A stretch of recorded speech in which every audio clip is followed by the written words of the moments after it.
السلام علیکم ناظرین، آپ دیکھ رہے ہیں پاکیزہ نیوز۔ اگر آپ نے ابھی تک چینل کو سبسکرائب نہیں کیا تو چینل کو سبسکرائب کر دیں اور بیل آئیکن کو پریس کر دیں۔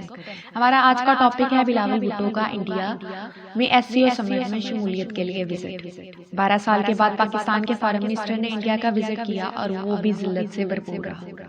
انڈیا کے فارن منسٹر نے 90 ممالک سے آنے والے فارن منسٹر کو وارم ویلکم کہا، لیکن بلاول بھٹو کو ہاتھ کے اشارے سے جانے کو کہا۔ اس ٹائم پر انڈین فارن منسٹر کے منہ پر تاحٹ کے تاثرات دیکھے جا سکتے ہیں۔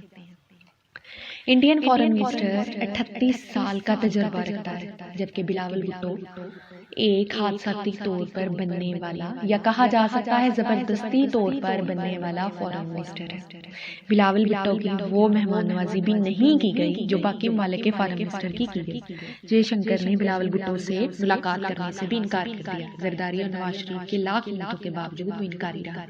جے شنکر نے پریس کانفرنس کر کے پاکستان کو ایک دہشت گرد ملک کہا اور کہا ہم نے پاکستان کو اس کی اوقات دکھائی دی۔ یہ اوقات دراصل پاکستان کی نہیں بلکہ PDM کو دکھائی گئی ہے، زرداری کو دکھائی گئی ہے۔